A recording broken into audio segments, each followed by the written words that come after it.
మీరందరూ ఈ కార్యక్రమంలో పాల్గొని తెలంగాణ రాష్ట్రాన్ని అభివృద్ధి పదం వైపు నడిపించాలి అని అంటే ఎడ్యుకేషన్తో పాటు ఎంప్లాయ్మెంట్తో పాటు skill development.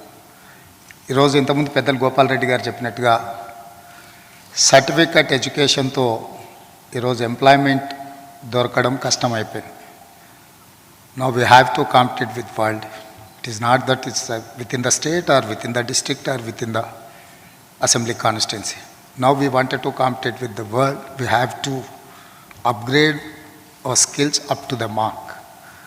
So manamandaram meerandaru CII success story meekandariki maakandariki telusu. Telangana Rashtra Prabhutvam విద్యలో కానీ ఉపాధి అవకాశాల్లో కానీ మీ అందరితో కలిసి మీ అవగాహనను రాష్ట్ర ప్రభుత్వం పంచుకొని భవిష్యత్ ప్రణాళికలను తీసుకొని ముందుకెళ్ళాలని మేము ఆలోచన చేస్తున్నాం. మాకున్న నైపుణ్యము మీలాంటి నిపుణులతో కలిసి మీరిచ్చే సలహాలు సూచనలు తీసుకొని రాష్ట్ర ప్రభుత్వం వాటిని ప్రణాళికలుగా మార్చుకొని రాష్ట్ర ప్రభుత్వం యొక్క విధానాలుగా మార్చి ముందుకు వెళ్ళాలన్న ఆలోచనే మా ప్రభుత్వం యొక్క ఆలోచన.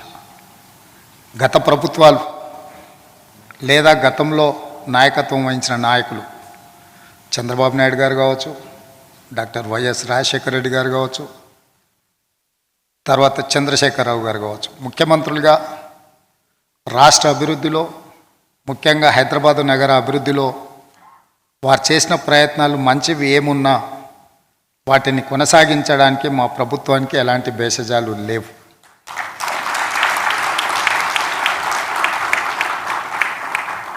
చంద్రబాబు నాయుడు గారు గతంలో నేదురుమల్లి జనార్దన్ రెడ్డి గారు ముఖ్యమంత్రిగా, రాజీవ్ గాంధీ గారు ప్రధానమంత్రిగా ఉన్నప్పుడు మొట్టమొదట ఈ దేశానికి కంప్యూటర్ని పరిచయం చేసి హైదరాబాద్లో మాదాపూర్లో హైటెక్ సిటీకి మొట్టమొదట ఫౌండేషన్ స్టోన్ లే చేయడం జరిగింది 1993.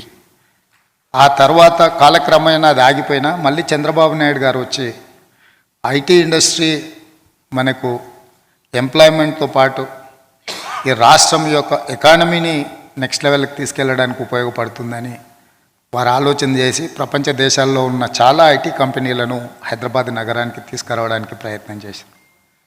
వారి తర్వాత ముఖ్యమంత్రిగా బాధ్యతలు చేపట్టిన రాజశేఖర రెడ్డి గారు కూడా చంద్రబాబు నాయుడు గారితో ఉన్న రాజకీయ సిద్ధాంతపరమైన విభేదాలే తప్ప అభివృద్ధిలో ఎలాంటి విభేదాలు లేవు అని చెప్పి హైటెక్ సిటీ విషయంలో కానీ, ఔటర్ రింగ్ రోడ్ విషయంలో కానీ, అంతర్జాతీయ ఎయిర్పోర్ట్ విషయంలో కానీ, హైదరాబాద్లో మెట్రో రైల్ విషయంలో కానీ, హైదరాబాదు నగరానికి కృష్ణానది గోదావరి నది జలాలను తీసుకురావడం విషయంలో కానీ వారిద్దరు ఎక్కడ కూడా భిన్నాభిప్రాయాలు వ్యక్తం చేయలే.